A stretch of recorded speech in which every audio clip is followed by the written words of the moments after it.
So, how do you know if you're doing it right?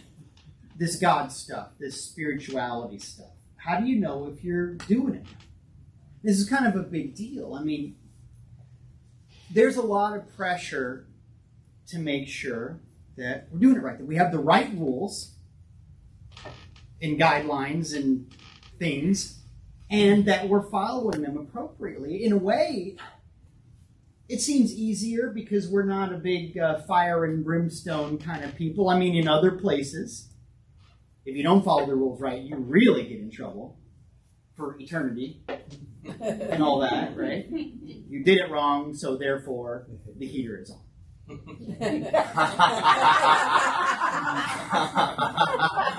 But I have to say that in those fire and brimstone kind of places, there's also an element of personality. In other words, if I don't do it right, I can sort of beg for forgiveness. You know, I can maybe butter the big guy up and flatter God into liking me. Or he doesn't like me no matter what I do, so who cares if I get the rules right? But one way or the other, we've been to those places, one way or the other, the pressure's off in a way. Well, we don't have that. So yes, it's true, not so much with the eternal damnation, but on the other hand, there's so much pressure to get it right, because if it is to me, it's up to me. If my experience is a direct result of my thoughts, my words, my actions, whether or not I do it right determines my thing, my life. And so, in a way, maybe we don't like to face it, but in a way, the pressure is even greater for us because we've got nobody to blame. You can't go, well, God just doesn't like me, or whatever, or the devil made me do it, or both, right? You can't do that. So again, the question becomes a very important one. How do I know if I'm doing it right? And on top of that, there are so many different rules, right? Well, which are the right rules? Ernest Holmes has a beautiful 5-step prayer process. It works great. Is it the only way to pray? Did people get healed before that got written? Sure. You can break down the Lord's Prayer into some beautiful steps. And if you break that down and understand it, it works really well. Is it that? Is it the 4 agreements? Is it the Dave Clark 5? What is it? Is it the 12 steps? Right? Is it, who knows what? Is it the 7 days of creation? You can argue that that's how you manifest anything. What is it? How do I know? Because there are so many different places to look for a set of rules that's supposed to do the thing. And it's so tempting because maybe the pressure is so great. If your life isn't working, find yourself a new set of rules. Buy another book. Self-help section of Barnes & Noble is great for this. Find another set of rules. And if you follow those rules, then things will get better for a while, right? I felt that experience. And there's that rush of effectualness that it's the same thing when you try a new diet. It works for a little while until it doesn't. You know, it's that same vibe, right? Okay, so there's pressure to do the rules right. There are so many different rules. They don't all agree. What do I do? You know, I used to think that my job as a minister, my job was to sell you a set of rules. I thought that was the gig. I really did, because, okay, it's all what I think about and what I do. So I've got this one set that works really good, and so if you act now, and I become like Ron Popeil of spirituality. But wait, there's more. That thing that happens. And yet, again, there are so many different sets of rules, and they all kind of work. And healing happened before the person that you happened to like wrote down what they happened to write down. And frankly, we all know, and perhaps we have all been someone who has no concept of the rules, and yet their life works just fine. Sometimes I have moments where it just seems like there's so much that I go, boy, I wish I didn't know any of this, because it just seems simpler. You know what I mean? And again, so what does it mean? Where do I look for all of that? And I begin to realize that I understand that it's a big question. So often people come to me, and one version or another of what they're saying is, what are the right rules to follow, and how do I follow them? Like I could just write it out on a prescription pad. Take 2 of these, 3 Ernest Holmes, 1 Charles Fillmore, call me in the morning. Tempting. Like I said, I used to think that was my job. But the more I think about it, the more I realize that I get that it's a question, but it might not even be the question. And in fact, it might be a trick question.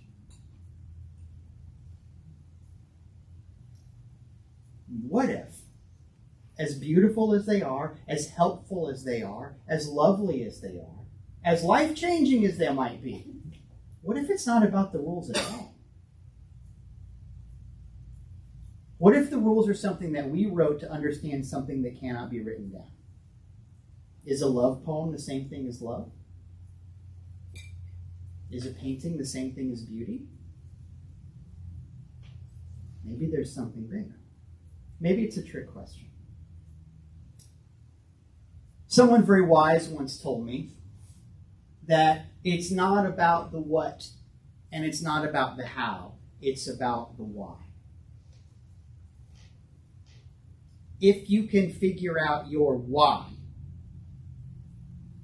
the what and the how just kind of work themselves out. Think about it with me. What is your why? That's your homework. What is your why? What is your thing that drives you? It's not a set of rules. You are attracted to a particular textbook because of the why you have going on in your heart. What's your why? There is some set of ideas, of feelings that drive you to make the decisions that you make. What is your why? Your job is to find that, to dig through all of the stuff, and it might take some archaeology, to dig through all of the stuff that you have going on, that you have had going on, that you used to think, that you think now, that you might think in the future, and go, what's my why? And if you can get there, you can decide if it's a healthy why or not. You can decide to change it. The truth is that everyone operates on why. When you ask yourself, that relative that you're already thinking about how you cannot sit next to them at Thanksgiving, who votes weirdly and says unfortunate things, and all of that, they've got a why that drives all of it. It's not about the facts, because you can go, well, you know, it says here, and this happened in the paper, and this and that. Doesn't matter. Their why is bigger than all of that. If someone's why, for example, is fear, and people who look different than me are out to get me, believe it or not, people think that. I don't know if you've heard of this. That's going to color everything that they say and do and think. Their why is fear. If your why is, I'm not worthy of love, you can be loved all day long and you will not accept a bit of it. And the people around you will go, is it not good enough? Well, it's not about not being good enough. It's that you've got your shields up. What is your why? And the thing that I would ask you to do is find a why that is so powerful that it makes all the piddly fear stuff and all of the doubt stuff and all of the self-loathing stuff and all of the emotional baggage stuff and all of the stuff go away. Find a why that is so strong for you. Some of you are familiar with a body of scripture called Harry Potter. And if you don't know, it's okay if you don't know, but it's in culture, so you'll pick it up. But Harry is trying to learn how to cast a Patronus, a protective spell, right? Because there's these monsters called Dementors that'll suck your soul away. We know how they feel. Anyway. Harry's trying to learn how to cast a protective spell against these Dementors that'll suck your soul away. And to cast your Patronus, your protective spell, you have to find your why. You have to find a memory or a feeling that is so strong that you can tap into the warmth and the love and the power of that nothing can suck your soul away. That's what you've got to do.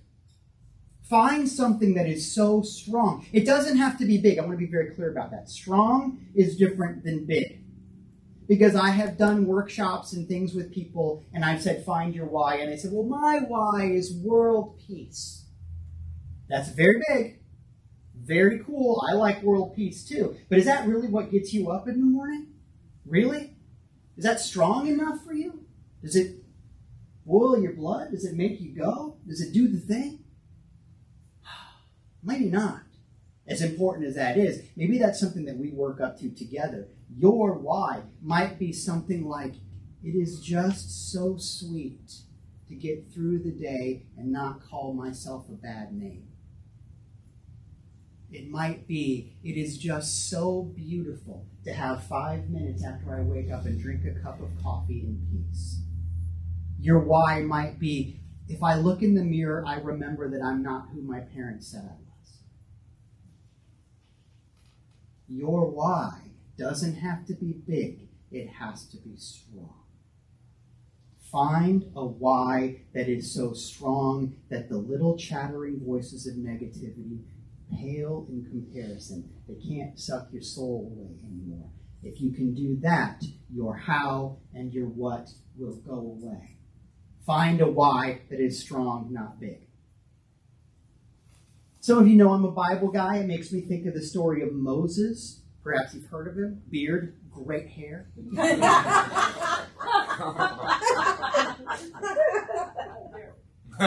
there he is. There's this. Later on, Derek will be setting us all free. Oh my God. There's a lot in this story. Obviously, this is not I'm not going to do a talk about Moses right now, because obviously there's a lot in that.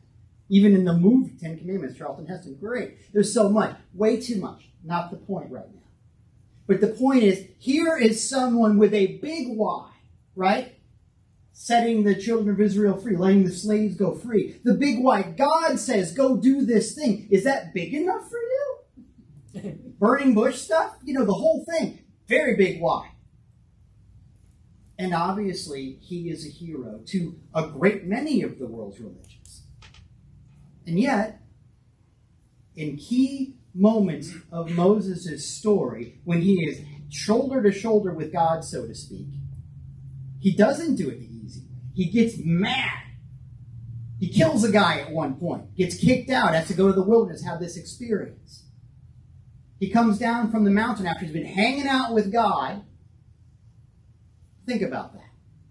There are so many times people go, if I could just have a sense of it all, I know that I would be just a nice person. I'd be good. Moses, hanging out with God, comes down. The children of Israel are partying with Edward G. Robinson, and it's bad. And he throws the tablets down. He's mad. You lose it after that? And you know, there's a whole thing, traveling in the wilderness all that time. Think about the bickering. I can't even imagine. A road trip with my family to like Atlanta takes forever. I can't even imagine. 40 years. 40 years. And lo, they found Valdosta. And anyway.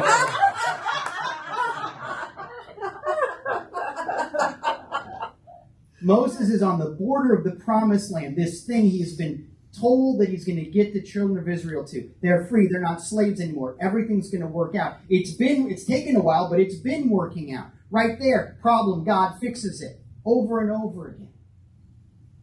And the travelers are all thirsty, and God says, take your staff and touch it to the stone, and water will come out. And for some reason, and we don't even know why, Moses is angry, and he wants to do it his own way, and so he hits the stone. In anger, and in I'm going to do it my way, even though God's been sort of handling all of this, and it's fine. And as a result of his anger, in the Bible, Moses doesn't get to go in. If you're going to act this way, everybody out of the pool. You don't get to come in. It's not because God is mad at Moses. It's just that kind of attitude isn't allowed in this place of healing. Okay, here's a guy with a very big why. God showing up, telling him to do stuff. Miracles left and right. You know the whole thing with the parting of the sea? Again, just his hair when he comes down from the mountain. Miracle. It's all there. And yet he's got something going on inside of him that is a bigger voice than God. So I'm telling you, it doesn't matter if your why is great big. Your why has to be strong. Find something in your heart that it is a burning desire. Find something in your heart that is just so beautiful that you can't shut up about it. It might take some digging. I might be the first person who's ever told you you're allowed to do this. But you are. Find something strong and learn to listen. Find something so strong that the voice goes away. Because the voice is real. The filter is real. Like I said, if you grow up thinking that you're unlovable, no one can love you no matter how good they are at loving you. Right? But man, oh man, things can change about that. Some of you know that I've been through a really interesting healing journey. I had a fever for 20 days, and no one knew why. And like weird stuff. And I'll spare you the details because you don't want to know. There's TMI stuff going on. But the worst headaches of my life, and they never went away no matter what happened. I had a rash from head to toe. I looked like Spider-Man. And they put me in the hospital, and they gave me antibiotics that did nothing. And I wasn't eating, and I wasn't sleeping, and I have never been so miserable in all my life, and no one knew what was going on. And they gave me every kind of test. I was saying before the service, I felt like an astronaut. They gave me every kind of test they could give, and every couple of minutes, you get in a hospital bed, and it's weird, and it's gross, and hospital's not a place to get healed. The hospital is a place to get safe. You know that, right? You can't get healed in a hospital. They go, are you going to die? No? Then you can go home and start healing. That's how that works, right? So it felt like every couple of minutes someone would come in and take blood, and someone else would say, here are all the really horrible things that this could be, and it's going to be bad. Because I have to tell you that. It's part of the game. And then we're going to wheel you off to do some tests. And it just got weirder and weirder and weirder. And finally, after all of that and all of the misery, and I had no energy in my body. And I know all of these things. I've been studying New Thought my whole life. I know how this works intellectually. But after a while, when things just hurt all the time, and all you're hearing is all of the very bad things that it could be, and all of that, it got harder and harder for me to hear the voice, for me to know my connection with Spirit. It got harder and harder. I am a human being, and I'm on this journey. And then one morning in the hospital, they said, guess what? We're going to take you away, and we're going to do a spinal tap. And I'm like the movie? And again, there are weird details that I will spare you, but it's a scary thing. They're like, okay, here's what we're going to do. And they explained it to me. Up in the hospital room, they explained it to me. And they wheeled me down into the exam room, and they explained it to me. And then someone else explained it to me. They had me sign papers. Because basically they're like, you're going to be on the most uncomfortable bed we can find because that's fun for us. And we're all going to put on lead armor. And you're not, because I don't know why. And we've got an x-ray sort of a deal that's going to guide a needle into your back. And if we do it wrong, you're in a wheelchair. And if you move, you're in a wheelchair. And all this stuff. And please sign this that says you're cool with that. And I'm like, okay. And what I heard was, we're going to do this because we got to get spinal fluid to make sure it's not bad things in this way. And there's going to be a needle in your back for 1 hour. And you can't move, or you're in a wheelchair. And so I'm terrified. And like I said, there's no strength in my body. I can't do this. I'm like, I can't, hold my head up for an hour. What are you talking about? And so they lay me out on the thing, and I'm like, well, here we go, God. I guess this is the deal. And they kind of prop me up, and they're like, okay, let's see if we can get you in the weirdest position possible. And so they got me, and it's like left hand on yellow. And I'm like, can you please put a pillow? Because I can't do this. And I can hear the doctors, and I got my eyes closed, and there's one lady who's right in front of me, and her whole job is to talk to me, which I don't want because I'm trying to meditate, because it's the only way I can get through this. But she's talking to me. What do you do for a living? Quiet is what I do. And I'm starting to, really go through some stuff. And it's as scared as I've ever been in my life. And I thought, I don't think I can do this. I don't have the strength for this. And I can hear the doctors talking, and they're like, yeah, push the thing further until you hear a pop. And I'm like, a pop! A pop! But don't move! And I'm laying there, and they say, you can talk if you want, but you just can't move. I don't want to talk. I'm trying to meditate, but okay, whatever. Talking to the lady, and she's wiping my brow because there's sweat going into my nose, and I can't move. And it takes forever, and they're doing the thing, and I know the needle's in my back, and I'm thinking, here we go, God. Okay, fine. And you know what? Here I am. And I found a moment of okay. You get to that moment, right? And it's been, 15 minutes, I think. And I say, guys, I have a question. Why does this have to be in my back for an hour? What's happening right now in my body? And they said, what are you talking about? We're done. And the thing goes, shh. You just have to hold still for an hour afterwards. We don't have to have this in your back for an hour. Where'd you get that idea? I don't know where I got that idea. My job is just to lay still on my back for an hour after all this is done. And so that was the beginning of my healing, because I realized a bunch of things all at once. First of all, if you have fear, I got it in my head that was what was going to happen. It was explained to me. I signed papers about it, and I had the wrong idea, and I stuck with it. And I realized that's when the voice came back. Wait a minute, God. I have the power to mess myself up that bad. But also, I pushed through the scariest thing I ever went through, even though it wasn't even real. I'm like, okay, God. I got this. And all of a sudden, in 12 hours, my fever broke. And in 24, I was home again, so I could actually start healing. And here I am. And I'm still working on some stuff. I'm tired, but I'm good. And it all started with me going, oh, wait a minute. My voice was so strong that it blocked out actual human beings explaining this to me. So find your why. Find the thing that is so strong that it's messing you up, and find the thing that's even stronger that will straighten you out, because it's there. Look, I know that we're supposed to push really hard. Everybody says we've got to manifest things, or we're not spiritual, and we've got to do all these things, or we're not, right with God or whatever. And hustle culture is a real thing, and you're supposed to be doing all of these things. And who are you if you're not making stuff and achieving things and all of that? I know that. I get that. I hear that too. But I also know that we're told that we're not even supposed to pray for things. You ever heard that? It's in the Bible, but it's in a lot of places. You're not supposed to pray for things. Why aren't you supposed to pray for things? First of all, God knows what you need first, right?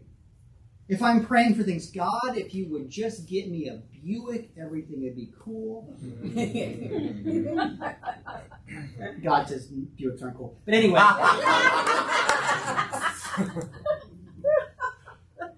Think about what you're doing with God.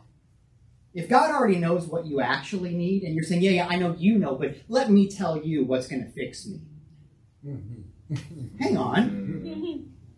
Think about the ego involved in all of that. But also, I'm limiting my future by where I am right now. I'm not supposed to pray for things because it limits the experience, it short-circuits the miracle. I'm supposed to instead pray for something like, I want a better experience of the divine. I want to get out of the way of whatever this is supposed to look like for me. God, I know you are healing and you are life and you are love, and I want to drink from the fire hose, man. I don't want to limit this. That's what I want. We're not supposed to pray for things because it limits. And let me put this a different way. I have absolutely made mistakes But I'll tell you, I am a good dad. I'm good at it. I am good at it. And I can tell you for sure that it has never mattered to me if my kids had money or not. It has never mattered to me if they become a doctor, lawyer, accountant, God forbid, a minister, whatever that is. I have never cared about that. Jenny and I have never cared about that. We want them to be honest people.